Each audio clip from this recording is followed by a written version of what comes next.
I think we're recording them. There's some funny thing with lighting with it. It looks No, okay. I mean, how much space is left? Oh, well, we'll hope for the best. Okay, so after the commercial break. So the fish represents the tzaddik. We explained how that could be the double darkness idea of the unrecognizability of the tzaddik, but there's also the single darkness idea, which is that I have to learn out merit on the human race to make my prayers noticeably do anything. And I don't know what's good. And the book about what's good, called the Shulchan Aruch, is a hard book. And I'm trying my best here, but I'm not going to finish it tomorrow. And there are many, even if I do finish it, to really, really get what all the textual descriptions mean in a practical way is not. It's hard for me to envision that, and I could get it wrong. Well, so there are those who don't get it wrong, and they're called tzaddikim. So if I really want to know what is the Shulchan Aruch actually telling me, I can't do that really without watching tzaddikim.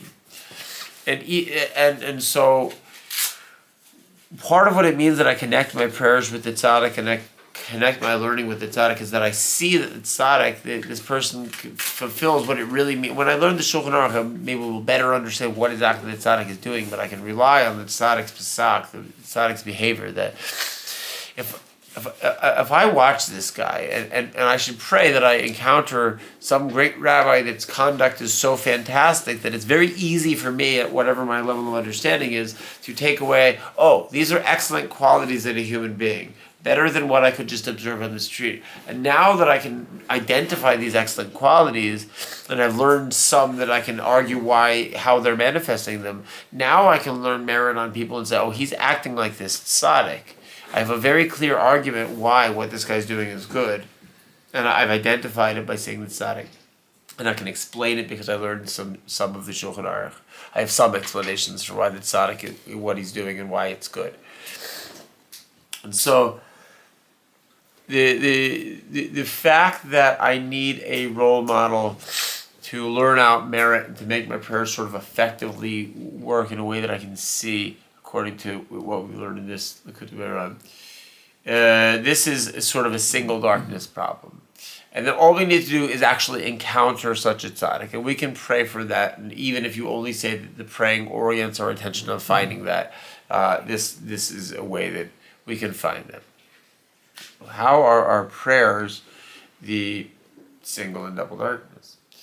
So the double darkness, we can answer this one fairly simply because we already said that the basic reconciliation of the opinions of Maharsha and Rabbi Nachman, or at least the explanations, I don't think they disagree, they're just explaining from different angles, is that the Maharsha is speaking in Chiddushei Agados. He's just telling us more how the story goes, but he's not necessarily saying halacha is what we should do in that part of the Maharsha's writings. Elsewhere he says.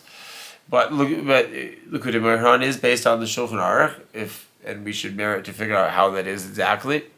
But this is our tradition, that it is the spirituality that has emerged from an extensive study of the Shulchan Aruch. And so it is all practical, hands-on stuff. And so telling us the problem is useful to the extent that it puts the cure in our hands. So Rabbi Nachman jumps straight to the cure, which is essentially the prayer, that as long as we're praying, we are acknowledging that there is what to pray for. Now, let's find the simplest proof that there is what to pray for. Let's find perhaps from a religious standpoint, from the standpoint of that there is a benefit of praying at all, which we've discussed at length in this Torah in the previous classes. So what would be the proof that there's still more praying to do? Well, one thing is that a vast number of the Ayin Umois Ha'olam, of the people of the world, don't really see a whole lot of benefit in praying, and may even scoff at the idea of praying. This is a single darkness problem here. But it's actually very reassuring because it lets us know that there is more prayer to do. And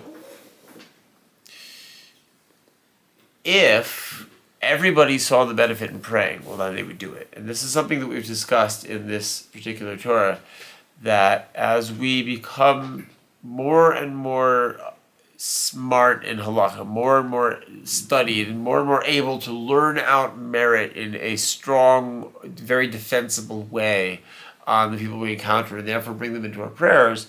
Another side benefit of that, and perhaps it's the primary benefit, is that it gets more and more hard to trick us out of praying.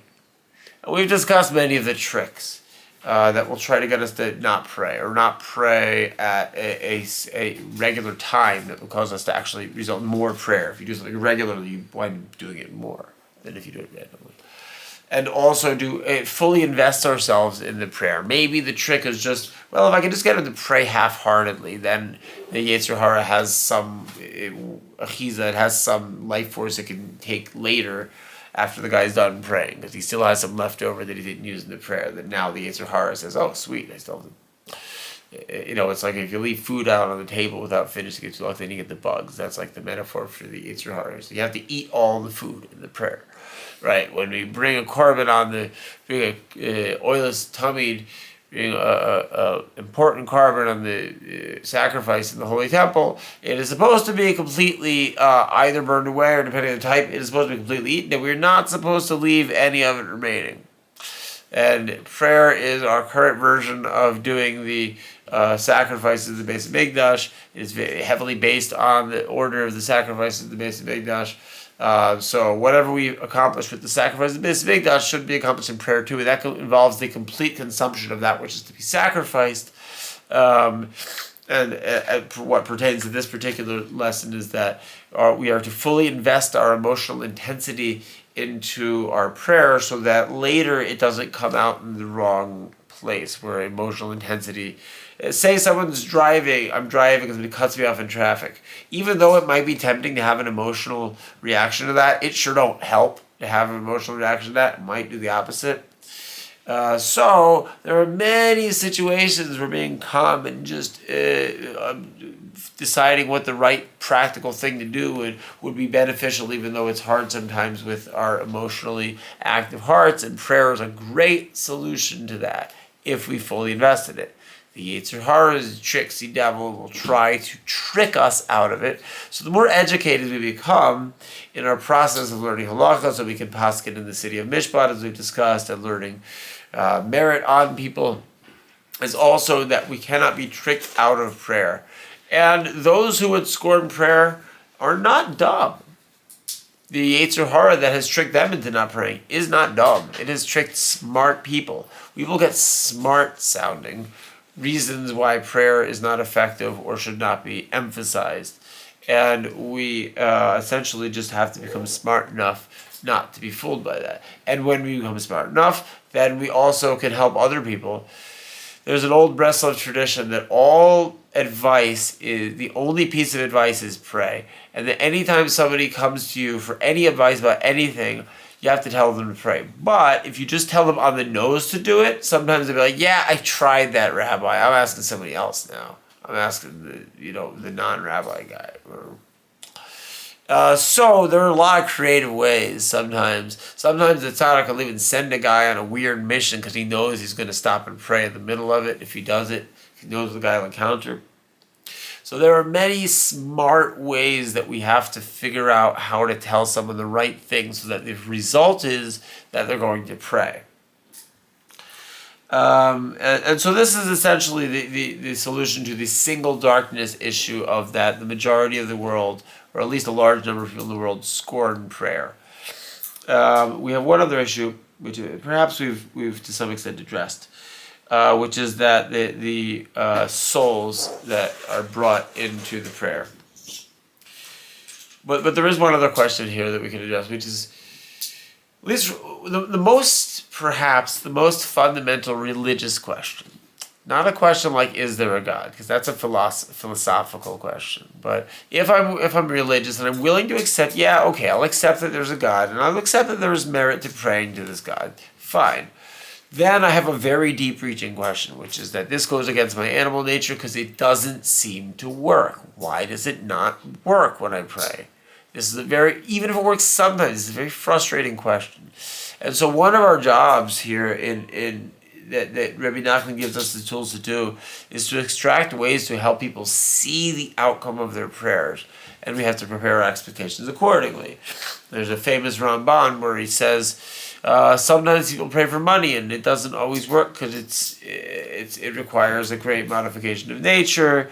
And if someone receives a small amount of money, it often doesn't count to them as money. If somebody prays for money and they get 2 shekels, we're like, well, that's not money. Well, it is money, but it's not what the amount you wanted, right?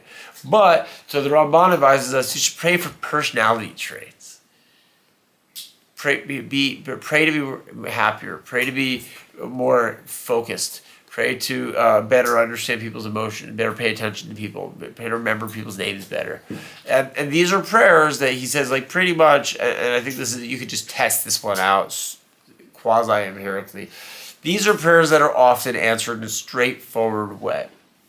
So also, what we're saying here about, if we do the steps in this teaching in Likutei Moharan and we bring the people's souls into our prayers, it will make it will reveal the effectiveness of our prayers, bringing us out of a state of double darkness, which is what Rabbi Nachman in the previous class, we discussed some of the hidden diagnoses of double darkness that are a little different than what the Marshal said, but Rabbi Nachman was including in his treatment of prayer. And one of them is the idea that prayer doesn't do anything. So I see that I have a problem, this is single darkness, but my solution of prayer doesn't do anything. So this makes it a double darkness. It's different than having a problem not knowing it, but it's still double.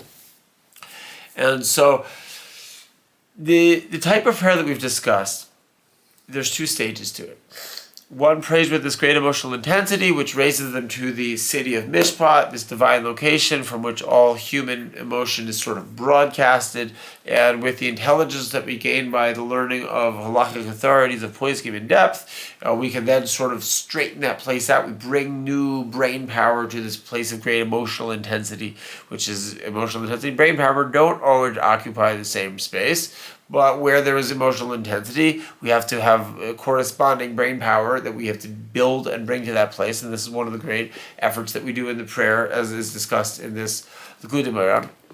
But even if we've accomplished that, if we just got smart and prayed intensely, it will have a general effect on the emotions that are broadcasted to the general human race. But it's very difficult to see something that is so spread thin, spread across so many people.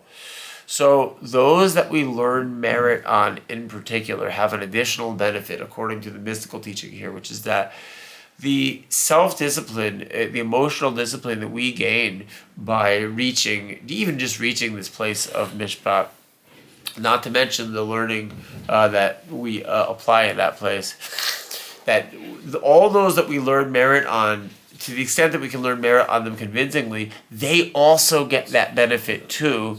And so by learning merit on people, taking that as an active thing that we do in an intelligent way, we will more readily actually see the effects of our prayers. And so this solves how the island, which represents double darkness according to Marshal, also sort of represents people's souls.